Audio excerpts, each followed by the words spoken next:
Bonsoir à tous, 18h01, vous êtes sur Zéro Net TV et comme chaque jeudi soir, place à la grand-messe de l'actu techno, exclusivement sur Zéro Net TV, en direct, 18h, 18h30, c'est Zéro en live hebdo, ravi de vous retrouver, Jérôme, bonsoir. Salut François, bonsoir à tous, nous sommes ensemble pour 30 minutes pour débriefer l'actu high-tech de la semaine avec tous les spécialistes de la rédaction de 01net.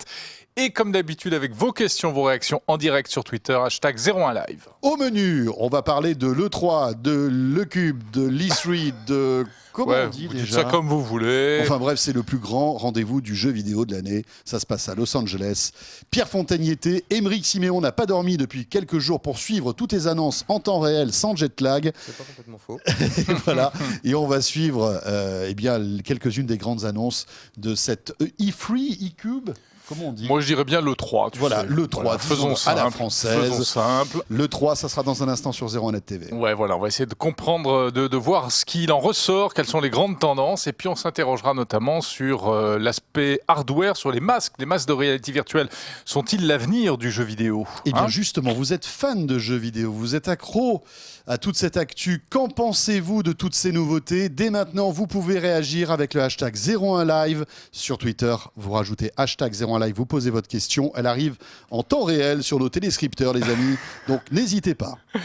On retrouvera bien entendu également dans ce 01 Live Hebdo nos amis du labo 01net.com qui viendront nous dire sur quoi ils planchent en ce moment. On parlera de smartphone, on verra une montre connectée, une de plus. C'est complètement innovant, la montre connectée. C'est Totalement génial. bouleversifiant. C'est super. C'est Stéphanie qui viendra nous parler de ça. Je crois qu'elle a une tablette sous le coude également. Et puis, on parlera de caméras connectées et même de streaming live. Voilà, et puis si vous êtes un fan des liseuses Amazon, les amis, je sais qu'il y en a quelques-uns. Eh bien, vous les verrez en exclu tout à l'heure. Stéphanie Molinier nous les montrera. Ce sera dans une vingtaine de minutes environ. On y va, Jérôme ? Oui, c'est parti. C'est 01 Live Hebdo sur YouTube, Dailymotion, la Live TV d'Orange et bien entendu www.01nettv.com.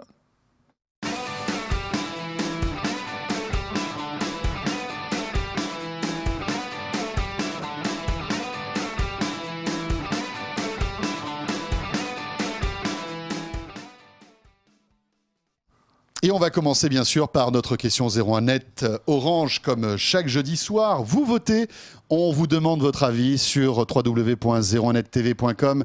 La question de cette semaine évidemment est consacrée à l'E3, donc ce salon du jeu vidéo. En matière de jeux vidéo, que retenez-vous de cette E3 2015, même s'il n'est pas encore véritablement terminé même si on arrive aux dernières heures de ce salon. Qu'est-ce que vous retenez ? Les annonces Sony, les annonces Microsoft, les annonces Nintendo, les masques de réalité virtuelle ou bien la percée des éditeurs indépendants ? N'hésitez pas, votez, dites-nous, on fera un point tout à l'heure. On va maintenant franchir l'Atlantique en toute simplicité. On n'a pas retenu, je te dis tout de suite. Grâce à la magie des moyens techniques. Si tout fonctionne bien, nous allons retrouver tout de suite notre ami Pierre Fontaine qui est à Los Angeles. Pierre, est-ce que tu nous entends ? Oui, je vous entends très bien. Salut super. Pierre, on te voit magnifiquement bien. Oh, c'est incroyable, une superbe chambre d'hôtel, absolument incroyable. Parfait. Pierre Fontaine, voilà, le 3 est presque terminé. Écoute, tu vas nous faire... quand même. Comment ? On a encore une bonne journée là, les lapins. Ouais, une bonne journée. C'est pas fini pour nous. Est-ce que le plus gros est déjà passé à ton avis ? Le plus gros des annonces, oui, forcément, parce que elles se font pendant les keynotes et puis en tout début de salon. Les keynotes, traditionnellement, c'est le lundi. Alors, cette année, il y a un petit grigou Bethesda qui s'est invité le dimanche soir et qui a grillé la priorité à Microsoft. Mais bon, les annonces, elles se font en tout début de salon. Et puis après, c'est la course pour essayer de tout voir. Et on vous rassure, on n'y arrive pas. Donc voilà, ouais, c'est là, on va dire le plus gros est passé, mais ce n'est pas fini, voilà. Bon alors, tu as quand même vu beaucoup de choses, tu nous as fait partager depuis le début de la semaine sur 01net TV, sur 01net.com. Il y a plein de vidéos à aller voir si vous ne les avez pas vues encore. Malgré tout, on voulait t'avoir ce soir pour que, on se pose 5 minutes et tu nous dises un petit peu les 2-3 choses principales qui t'ont marqué. Voilà, et puis ton sentiment, quoi. C'est un bon cru, ce 2015, cette E3 2015 ? Alors moi je trouve que c'est un cru qui est pas inintéressant qui est intéressant au moins d'un point de vue, c'est que depuis le lancement de la nouvelle génération de consoles, On avait un petit peu Sony qui se baladait, qui faisait la course en tête. Et là, on l'a vu avec une conférence. Alors, c'est vrai qu'ils ont fait beaucoup de fan service, ce qui fait que les fans sur les réseaux sociaux disent ouais, c'est génial, regardez, c'est super. Et en fait, quand on regarde le catalogue de ce qui va sortir sur PS4, il n'y a pas grand chose pour l'instant. Enfin, pour cette année, il n'y a pas grand chose. Et donc, c'est intéressant de voir que Microsoft cette année a joué un petit peu sérieusement en disant regardez, nous, en 2015, début 2016, on a tout ça. Et donc, peut-être qu'il pourrait y avoir une inversion de tendance, donc c'est toujours intéressant de voir que la guerre n'est pas gagnée, qu'en fait les batailles continuent à se livrer. Donc ça, c'est un premier point intéressant. Le deuxième point intéressant, c'est de voir effectivement que la réalité virtuelle est de plus en plus présente sur le salon. Et elle n'est pas forcément présente seulement sur les stands d'Oculus ou d'OSVR. Elle est présente dans plein de petits stands. Et d'ailleurs, généralement, on se rend compte qu'il y a une attraction réalité virtuelle parce qu'il y a une queue de 2-3 heures. Donc voilà, quand on voit une grande queue, on fait c'est soit les toilettes, soit il y a la réalité virtuelle. Parfois, il y a les deux en même temps, je sais pas. J'ai pas fait toutes les... Mais voilà, donc voilà, ça c'est une autre tendance. Et puis je vous entendais parler des jeux indépendants. Effectivement, alors bon, il y a déjà depuis plusieurs éditions, il y a une grosse présence des éditeurs indépendants, mais il faut bien dire aussi que les constructeurs, les fabricants de consoles, Sony et d'ailleurs, enfin Sony, Microsoft et même Nintendo maintenant qui commencent à mettre ça en avant, sont bien rendus compte que il y avait des pépites dans le jeu indépendant et qu'ils n'arrivaient pas forcément à avoir à eux tout seuls des catalogues vraiment très attrayants. Par exemple, là on voit bien que par exemple, pour reprendre l'exemple de Sony a un catalogue first party, c'est-à-dire édité par lui-même, un petit peu faiblard, donc il a beaucoup compté sur des éditeurs tiers. C'est d'ailleurs pour ça qu'ils ont mis Black Ops 3 en avant pendant leur conférence. Et évidemment, pour muscler le tout, apporter un petit peu de polish à leur catalogue, ils comptent aussi beaucoup sur les indépendants. Et vu qu'il y a plein de petits jeux terribles, voilà, forcément, c'est plutôt une bonne nouvelle. Voilà, je dirais que c'est à vue de nez comme ça, trois petites tendances que j'ai remarquées. Après, évidemment, il y a toujours les gros titres qui surnagent, qui dominent un petit peu, qui dominent un peu le salon, quoi. Voilà, les Call of Duty, effectivement. Les un très bon Call of Duty, d'ailleurs. Parlé, sur ZeroNet TV, bien sûr. Ouais. S'il y a un jeu qui te donne envie de te précipiter lorsqu'il va sortir, il y en a un Là, s'il n'y en a pas qu'un, c'est bien le problème.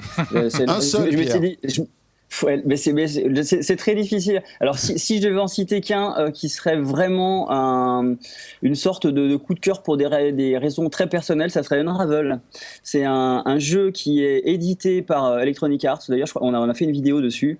C'est un jeu qui rappelle plein de platformers à l'ancienne. Qui est vraiment top, très beau, très joli, très poétique. D'ailleurs, on voit là, quand tu joues à ce jeu-là, on dirait un petit enfant. C'est plus le même Pierre Fontaine. En fait, je me suis rendu compte que j'avais le sourire aux lèvres pendant une bonne partie de la démo, et c'est quand même plutôt bon signe. Voilà, à titre personnel, ça me rappelle à la fois du Nicky Boom, ça me rappelle des plateformes un petit peu trapues, et toujours avec une histoire derrière qui est plutôt sympa, parce qu'en fait, on est une sorte de petit bonhomme en pelote de laine, né d'une corbeille de pelote de laine d'une grand-mère qui essaye de se rappeler de certains souvenirs, et en fait on découvre les souvenirs de cette grand-mère comme ça au fil du jeu, et c'est franchement très très chouette. Ouais. Et puis ça a l'air très joli, hein. C'est superbe, et en plus son créateur qui est un Suédois, quand on le regarde et quand on parle avec lui, il a des airs de doux rêveur absolument charmants, donc c'est vraiment très très sympa. Ouais. Voilà. Ça sort quand ? C'est frais. Alors ça sort quand on lui a posé la question au créateur, il nous a dit on voit la lumière au bout du tunnel, mais je peux pas vous dire si c'est en 2015 ou 2016. Ah oui. Donc voilà, il est long son tunnel, hein. Voilà, il y a une bonne vue, on va dire. Très bien. Voilà. Et ça sera sur PlayStation 4 et Xbox One ? Alors voilà, donc nous on y a joué sur PlayStation 4, et quand on a demandé aux personnes qui géraient la démo, on dit alors ils sortent sur quoi ? Ils vont sortir sur Xbox One, PC, PS4. Ça on peut pas vous le dire. Mais il va sortir sur PS4. Ça on peut pas vous le dire. Mais je suis en train de jouer sur PS4, donc il va sortir sur PS4. Ça je peux pas vous le dire. C'est quoi ? C'est très bien. Donc voilà, donc gros mystère, mais en tout cas c'est un bon jeu à surveiller. Ça sera chez EA, voilà. Super, très bien. Merci Pierre. Merci. Et bonne journée, puisqu'il est quelle heure là-bas ? Il est 9h du matin. 9h10. 9h10, on va y aller d'ailleurs. Hein. Allez, le breakfast, bon breakfast. Et puis merci beaucoup. Bonne journée de 3 supplémentaires. Et la dernière, donc, cette 3 à vivre, bien sûr, sur 01net.com et 01net TV avec une multitude de vidéos qui vous attendent. Mais on va poursuivre maintenant avec l'analyse d'Aymeric Simon qui est avec nous. Et oui, salut Aymeric. Bonsoir. Parce que Aymeric, c'est notre deuxième gamer maison. C'est ça.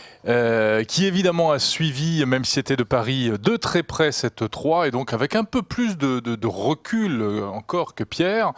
Donc on va essayer de un petit peu de dégager les principales tendances. Pierre a évoqué déjà notamment cette percée des indépendants, etc. Qu'est-ce qui, toi, a retenu ton attention ?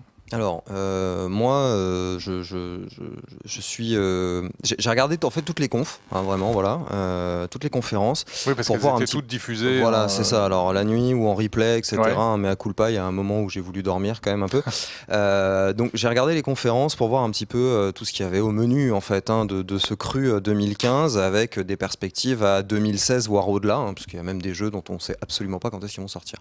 Alors, effectivement, ce qui ressort, et ce que disait Pierre, c'est vrai que Sony avait pris la tête des ventes des consoles, et c'est encore le cas avec sa PS4, et puis il semblait avoir un catalogue très chargé, bien étoffé, etc. Et puis là, on se rend compte que Microsoft rattrape son retard, hein, qui était un petit peu en retard, etc. Alors bon, à grands coups de je brade un peu ma console, je la vends un peu moins cher, voilà, j'ai quelques exclus plus ou moins temporaires. J'en mets partout pendant la conf, voilà, c'est ça. Des gros shows à l'américaine, hein, vraiment. Il y a même une voiture qui est descendue du plafond pour Forza 6. C'est ça, pour Forza 6 Motorsport. Voilà le truc qu'on voit tous les jours, en fait, c'est ça. Donc voilà, donc effectivement, moi ce que je retiens, c'est que la guerre effectivement est toujours déclarée. Après, sans vouloir faire le fanboy pour une écurie en particulier, effectivement, c'est vrai que Microsoft a mis les moyens. Sony s'est un peu plus imposé comme créateur d'expériences à plus ou moins long terme.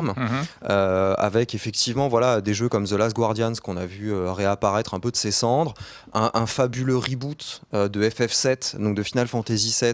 Je pense que comme énormément de joueurs de RPG, donc de jeux de rôle sur console, je l'attends aussi, ce remake, parce que ça fait partie des jeux qui sont magiques, qui moi ont bercé mon adolescence, comme je pense énormément les images, là, hein.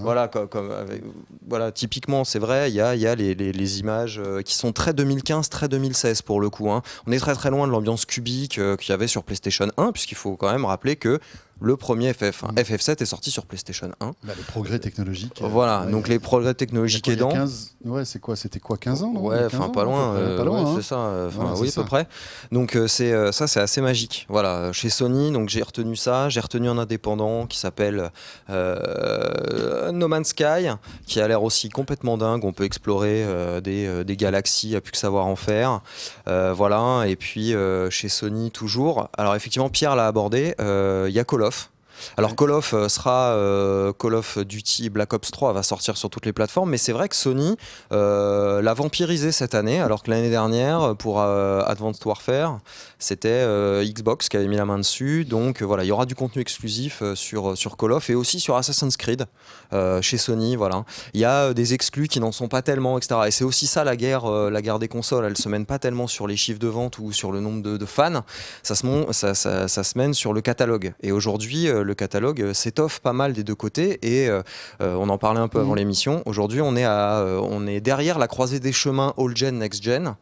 Si on regarde un petit peu tout ce qui a été annoncé, il y a énormément de titres qui ne seront pas sur les catalogues all-gen, qui ne seront que sur les next-gen. Donc le virage est bien amorcé cette année. Alors vous qui nous regardez, qu'avez-vous retenu si vous avez suivi également toute cette actu de l'E3 2015 ? Qu'est-ce que vous en retenez ? C'est la question 01net Orange du jour. Donc votez, on fait le point dans 2 minutes.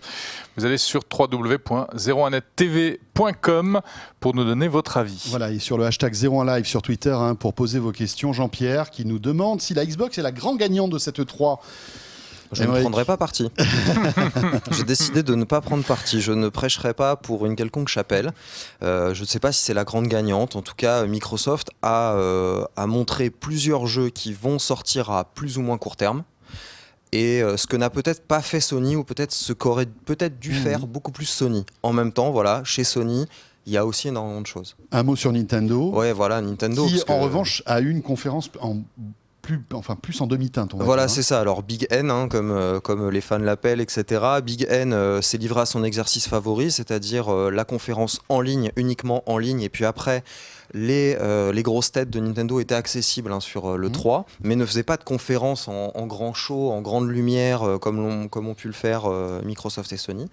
Alors, cette conférence, elle a un peu déçu parce qu'on attendait plein de choses. On attendait le projet NX, pas avant 2016. On attendait le nouveau Zelda sur la Wii U. Rien du tout. On a eu, par contre, des sorties sur Wii U, sur 3DS, qui ont l'air intéressantes, mais qui n'ont pas déclenché la ferveur, qui n'ont pas peut-être eu le succès ou attendu, en fait. Et c'est vrai que sur les réseaux sociaux, en tout cas sur la presse spécialisée et sur la presse tout court, etc., c'est vrai que tout le monde était un petit peu mitigé. Alors, autre grosse tendance de cette E3, et Pierre nous l'a dit tout à l'heure, c'est l'arrivée en masse en fait de tout ce qui est, on va dire, réalité virtuelle, avec des masques, bien sûr. Alors, il y a HoloLens, il y a Oculus, effectivement. Ouais, alors finalement, est-ce que la réalité virtuelle, c'est vraiment l'avenir du jeu vidéo ? Alors, aujourd'hui, je pense que ce sont des très beaux projets, ça donne vraiment envie. Peut-être que dans 5 ans, on y sera vraiment. Pour l'instant, on n'en est encore qu'au balbutiement. On voit combien de temps Oculus a mis pour sortir son DevKit 1, son DevKit 2, a annoncé qu'en 2016, la version commercialisable allait arriver. Pareil pour Sony avec son projet Morpheus, qui doit normalement arriver l'année prochaine. Donc effectivement, c'est à long terme. Je pense que ça va être des expériences, effectivement. Pouvoir jouer, être complètement dans le jeu. Alors, on voit quelques images de Morpheus. Ouais. Paradoxalement, Morpheus a été très silencieux pendant cette E3. C'est ça. Sony n'en a pas beaucoup parlé. Dessus. Quasiment pas. Alors, j'étais pas à la conférence. Effectivement, on l'a que très peu vu. On l'a entreaperçu. A priori, effectivement, Sony est resté assez discret sur Morpheus. Moi, je m'attendais très personnellement à en avoir, mais... plein les yeux, plein de jeux, etc. Alors je pense qu'il y a un problème aussi, c'est qu'aujourd'hui, que ce soit Sony, Microsoft, que ce soit Valve, etc., tout le monde travaille avec tout le monde pour que quand les dispositifs vont arriver, on n'ait pas l'impression d'avoir le matériel, mais pas le logiciel. Oui, puisque c'est toute la question des contenus. Qu'est-ce qu'il y aura comme jeu pour ce Et puis est-ce que les consoles vont arriver à tenir la charge ? Parce que mine de rien, techniquement, c'est très lourd comme procédé, la réalité virtuelle. Il faut pouvoir avoir de grosses bêtes derrière. Faut pouvoir avoir plein d'images. Faut que ce soit fluide, etc. Ça pose plein de questions matérielles qui sont très intéressantes en fait à suivre. Et donc, je pense qu'effectivement, il y a des bonnes perspectives à 5 ans. Alors, il y a une démo assez spectaculaire qui a vraiment fait le buzz et qu'on retiendra de cette E3, c'est Minecraft avec le masque HoloLens de Microsoft. C'est spectaculaire, mais ça, c'est vraiment du très long terme. Ah oui, c'est du très long terme, et surtout, on l'a bien vu, pour pouvoir donner aux spectateurs que nous étions l'impression que, effectivement, le domaine Minecraft sortait de la table. Grosso modo, pour voir ce que voyait la personne, le démonstrateur avec HoloLens, il a fallu créer a priori un dispositif assez particulier. C'était assez dingue parce que ce qu'on voit, si vous avez vu la conférence, moi, ce qui m'a bluffé, c'est qu'ils étaient deux, effectivement, à faire la démo, et dans l'univers créé holographiquement, se baladait le deuxième joueur, donc la deuxième joueuse en l'occurrence, et on la voyait évoluer en temps réel. Et on voyait le démonstrateur pouvoir étirer la carte, etc. On voyait les strates du royaume, etc. C'était assez dingue. J'avoue, c'est vrai que c'est quelque chose qui m'en a mis, moi, personnellement, plein les yeux. Oui, ça donne envie. Voilà, on va voir apparaître la map en 3D sur la table. Ouais. Ça, c'est complètement magique. Ouais, c'est impressionnant. C'est ça. Et en plus, il le fait à la parole, c'est-à-dire qu'il donne des ordres à HoloLens, en tout cas au dispositif HoloLens, et le HoloLens sait le traduire. C'est-à-dire qu'il sait traduire à la fois le mouvement, mais aussi la parole. Bon, alors, mais ça, c'est pas pour demain dans les salons. J'aimerais bien, mais non. Et puis surtout, il faut une grande table, t'as vu, malgré tout, pour poser le jeu dessus. C'est pas le problème principal. Ça, c'est clair. Il n'y a eu que cette démo faite par HoloLens. Alors, il y en a eu une autre avec Halo 5, a priori. Pierre y est allé. Pierre a fait un article à retrouver sur 01net. A priori, Pierre était un peu plus mitigé avec son expérience HoloLens dans Halo 5. Je vous invite à aller lire l'article pour avoir toutes ses impressions. Je pense que là, on touche du doigt un peu une limite. C'est-à-dire, face à des choses assez simples comme Minecraft, parce que Minecraft, ça reste simple, on va dire, en termes de texture. Je pense que dans un environnement beaucoup plus complexe, Voilà, là il y a encore, c'est là qu'on voit peut-être la limite finalement matérielle. Enfin, la limite où les perspectives finalement sont formidables, mais pour un futur. Encore. Voilà. Alors, 2 autres masques étaient présents, donc l'Oculus Rift, bien sûr. On sait que Microsoft travaille très étroitement avec l'équipe d'Oculus Rift. Donc, il sort l'année prochaine, l'année prochaine ou l'année d'après. L'année prochaine ou plus tard. Voilà, c'est ça, en 2016. Et puis HTC, aussi son Vive, qui était présent. Que vous avez essayé d'ailleurs. Que j'ai essayé, qui est super. Enfin, qu'on a essayé tous les deux et qui est vraiment impressionnant. C'est sans doute peut-être ce qui se fait de mieux quand même aujourd'hui. Pour l'instant, C'est la plus belle expérience qu'on ait pu avoir vraiment avec un masque de réalité virtuelle. En tout cas, c'est peut-être celle qui fait le moins bricolage par rapport aux dernières versions. Bon, le problème, c'est qu'il faut bricoler la pièce où on joue. C'est ça. Il faut des capteurs partout, partout. Ça rend folle madame. Madame sera complètement folle. Pas team madame. Non, c'est clair. C'est pas madame compliante. Ou alors, il faut qu'elle essaie et qu'elle soit séduite. C'est ça. C'est un peu plus compliqué. Non, mais dans les salles de jeu, dans des choses comme ça, voilà, c'est ça. Formidable. C'est pas pour la maison, ça. Voilà, non, je pense pas. Mais un environnement dédié, ça pourrait être super dans un parc d'attractions, par exemple. Voilà, on a hâte de goûter ça. Maintenant, la question qui se pose, c'est est-ce que c'est véritablement l'avenir du jeu vidéo ou une tendance est-ce que ça va pas faire flop comme la 3D? On verra bien. On verra bien. Merci beaucoup, Émeric. Je vous en prie. Émeric Siméon, donc, de la rédaction de zeronet.com, qui suit pour vous aussi cette 3. Jérôme, on va poursuivre maintenant en direction labo, mais peut-être auparavant faire un petit point sur ce sondage, justement, puisque on vous questionne concernant l'E3 avec notre sondage 01net Orange. Que retenez-vous de l'E3 ? Eh bien, en priorité, les annonces Microsoft, comme quoi, visiblement, quand même, tout ce qui a été fait autour de la plateforme Xbox, ça a bien marqué les esprits, à 40%, suivi par les masques de réalité virtuelle, 24%. Sony, les éditeurs indépendants et Nintendo n'arrivent que après. Et Nintendo, c'est ce qu'on disait tout à l'heure, ça n'a pas vraiment déchaîné les passions. Voilà, alors qu'on attend évidemment une nouvelle console Nintendo qui devrait être annoncée l'année prochaine, en tout cas. Voilà, c'est ça. D'après Nintendo. Merci Émeric, 18h22 et direction maintenant le labo avec Stéphanie Molinier et Bruno Cormier.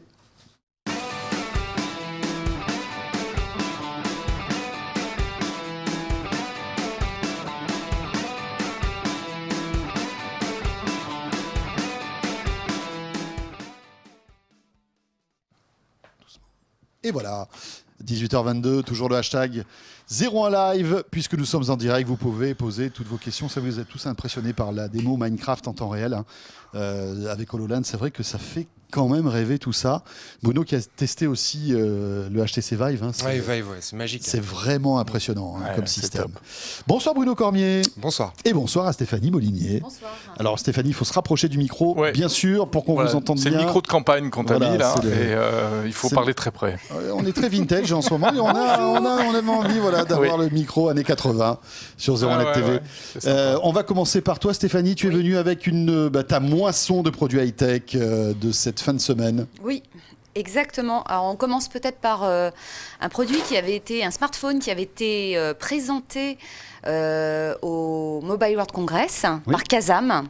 Il avait présenté plusieurs modèles et plus particulièrement des Tornado. Ce sont bien des smartphones, pas des aspirateurs. On est d'accord. Donc je connais aussi le Tornado Rossini qui est pas mal, mais c'est autre chose. Non, c'est un peu plus gras. Donc en fait, concernant ce smartphone, c'est la gamme design en fait de Kazam. Le Tornado quand même, ça porte bien son nom. Et c'est des smartphones qui sont ultra fins. Et ce modèle qui avait été dévoilé, c'est un modèle 5,5 pouces. Alors, qui était supposé, particularité, être étanche. Ah. Voilà. Et donc Stéphanie s'est empressée, bien sûr, de lui faire prendre son bain. De lui faire prendre son bain, voilà, c'est ça. Donc elle a emmené au spa, tout ça. Mais avoir le regard de Stéphanie, il y a un problème, non ? Oui, il y a un petit problème. En fait, non, j'ai pas eu l'occasion d'aller me baigner avec le Tornado 455L. Donc c'est un beau smartphone 4G, bien équipé, qui fonctionne bien. La seule chose, c'est qu'on m'a prévenu très rapidement qu'il serait bien toujours commercialisé à 329 €, mais qu'il fallait oublier le côté étanche. Il était juste résistant aux éclaboussures. Bon. C'est pas la même histoire. Donc du coup, ça fait un petit peu cher. 329 €, sachant qu'il n'est pas étanche. Voilà, on va espérer.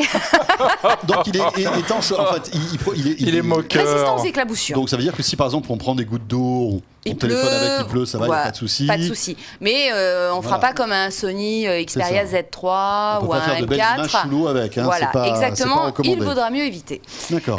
Alors, l'inconvénient, c'est pas seulement le prix qui est resté à 329 €, c'est qu'en fait, du coup, toute la connectique est protégée par des caches. Ouais. C'est-à-dire qu'on a les inconvénients de l'étanchéité sans les avantages. Exactement. Oh, bravo Kazam. C'est sympa. Bravo. Mais bon, ça c'est fort quand même. J'ai hésité entre 3 et 4 étoiles. J'ai quand même mis 4 étoiles parce que du côté des performances, il n'y a pas grand-chose à lui reprocher. L'écran est bien lumineux, c'est un écran HD, donc c'est un grand format, après il faut aimer. Il est bon en photo. Il est relativement endurant, on ne peut pas vraiment se plaindre. Bon, voilà pour le Kazam Tornado. Autre chose, Stéphanie, qu'est-ce que tu as pour nous? Oui, tout à fait. En fait, une montre. Ah, une montre. Une montre. Fais gaffe parce que Jérôme va te la piquer, tu sais qu'il a. Moi je suis accro, je suis complètement accro montre connectée. De loin, ça ne va pas être si évident que ça parce que l'écran n'est pas ultra lumineux. Ne s'allume pas. Alors voilà. Thomas nous fait un petit plan. Ah, mais c'est magique, regardez, on a un autre plan là, c'est formidable. Voilà, on voit bien, on a même, là oui, là c'est magnifique. parfait. Donc en fait, cette montre, c'est la Vivo Watch. Comme ça. Ouais, voilà. On peut. Donc, c'est quoi? C'est un écran LCD visiblement? Alors, ce serait un écran. C'est un écran LCD, mais qui n'a pas de rétroéclairage pour être vu au soleil, donc ce qu'on appelle les écrans réflectifs. C'est pas de l'e-ink, comme on dit, c'est pas de l'encre électronique. Non, du tout. Non. C'est pas comme la Pebble. C'est du réflectif, en fait. Il y a un gros avantage, c'est que qu'Asus annonce 10 jours d'autonomie, et pour le coup, moi je l'ai utilisé une semaine, elle était pas du tout. Mais oui, si c'est pas éclairé. Non, c'est parfait. Oui, l'autonomie est très bien. Alors, qu'est-ce qu'on peut faire avec et qu'est-ce qu'on ne peut pas faire? En fait, c'est pas véritablement une montre connectée. C'est un bracelet connecté, plutôt c'est un tracker d'activité fitness, donc vraiment tout le suivi de l'activité, du sport. Pas de notification, de trucs comme ça. Sommeil. Les SMS, le téléphone, tout ça, rien du tout. Non, alors. Manifestement, ils indiquaient au début qu'on pouvait au moins avoir une vibration quand on recevait un appel. Moi, ça n'a jamais fonctionné et je n'ai trouvé aucune fonction de paramétrage. Ça viendra peut-être parce qu'il y a des mises à jour qui sont poussées régulièrement. Là, j'en ai déjà eu 2 en l'espace d'une semaine. Et la montre n'est pas manifestement encore vraiment tout de suite là sur le marché. Elle va arriver incessamment. Elle est étanche à l'air aussi Non, elle serait résistante aux éclaboussures. Je ne sais pas s'il est prudent de prendre sa douche avec parce qu'elle est équipée. Et ça, c'est intéressant, d'un capteur de fréquence cardiaque. Ah oui. Donc ça, c'est le petit plus, parce que pendant l'activité, c'est l'arrière, on va montrer à la caméra. J'ai testé lors d'un footing. En fait, on appuie sur le bouton pendant 4 secondes, ça lance un petit compteur d'activité. Et en fait, pendant toute la durée, par exemple, du footing, il mesure en continu la fréquence cardiaque. Et comme je suis très sportive, au bout de 10 minutes, j'étais à 150. Et là, la montre s'est mise à vibrer, à clignoter en rouge.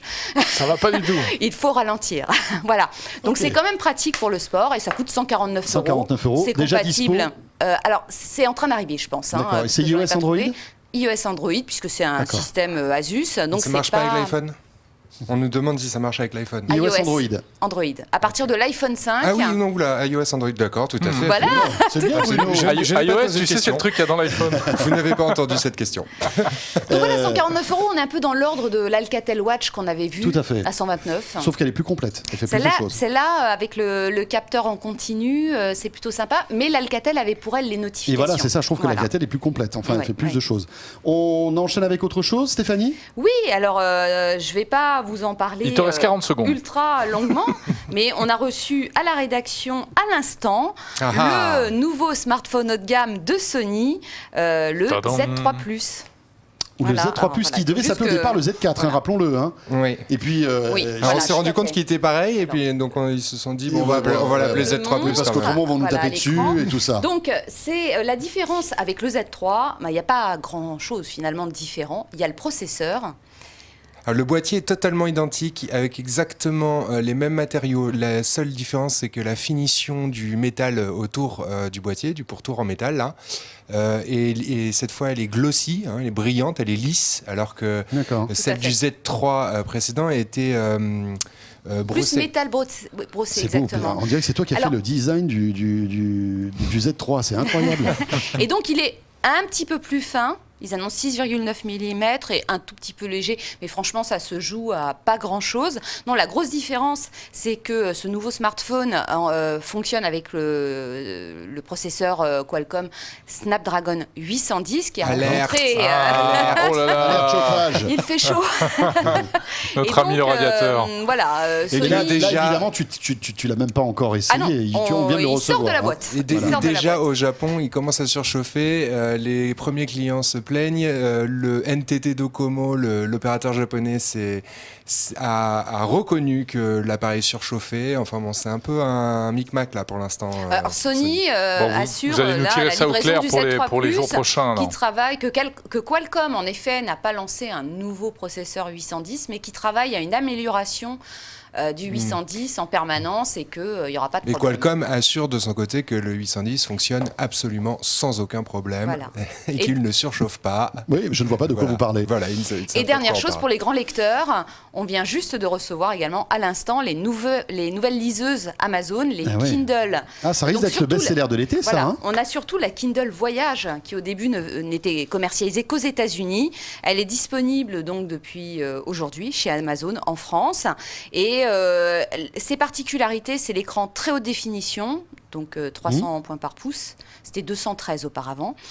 Une luminosité de la petite. Oui, le rétroéclairage. Alors c'est pas, Alors, c'est pas tout à fait un rétroéclairage, c'est rétroéclairage. du con, on appelle ça. Mais voilà, c'est Ça a un nom. l'éclairage de la liseuse Oui. qui cette fois-ci s'adapte automatiquement à l'éclairage extérieur. D'accord. Donc ça, hyper important. Et un nouveau système pour tourner les pages, en fait, une sorte de système haptique, c'est-à-dire qu'on a juste à poser les pouces pour que les pages se tournent. On peut régler la pression, Magnifique. pression faible ou plus importante. Donc voilà, il y a quelques nouveautés et elle s'accompagne au passage d'une nouvelle Paperwhite D'accord. qui, elle, Avec a juste petit un peu plus grand. écran de meilleure définition. Non, D'accord. même taille écran, d'écran. d'accord, 6 même, pouces. même combat. Voilà, donc Très bien. de nouveaux Super. produits. Et on a les prix de tablettes Amazon ou pas? Oui, tout à fait. Alors pour la Paperwhite, en fait, elle vient juste en remplacement, donc c'est le même D'accord, c'est le prix même à partir de 130 €. Et pour la Voyage, c'est un petit peu plus cher. C'est 190 € pour la version Wi-Fi et 250 € pour la version 3G. Très bien. Merci Stéphanie. Merci beaucoup Stéphanie. Plus d'infos sur tous ces produits sur zeronet.com, bien évidemment. Bruno Cormier. Mais Bon, moi, je vais paraître un peu ridicule, j'ai quasiment rien à présenter. Non, mais t'as un petit boîtier là. Mais si, qu'est-ce que c'est que ce Alors truc-là? voilà, alors ça, c'est pas un smartphone, c'est pas Non, un disque dur C'est pas une externe. souris non plus. Ce n'est pas une souris. C'est un boîtier qui permet aux joueurs, notamment, c'est surtout ça va s'appliquer aux joueurs, de diffuser en direct leur partie de jeux vidéo sur YouTube, sur Twitch. Et alors c'est très à la mode en ce moment.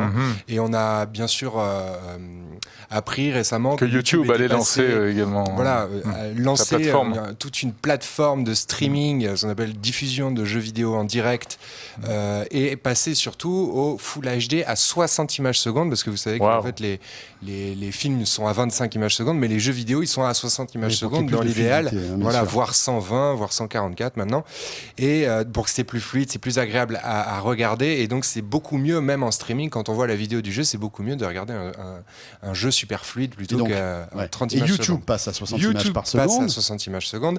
Et justement, on a testé ce petit boîtier qui est le seul boîtier à 180 €, seul boîtier externe à ce prix-là, qui permet de faire de la diffusion en Full HD à 60 images secondes. Donc je branche ça sur ma console.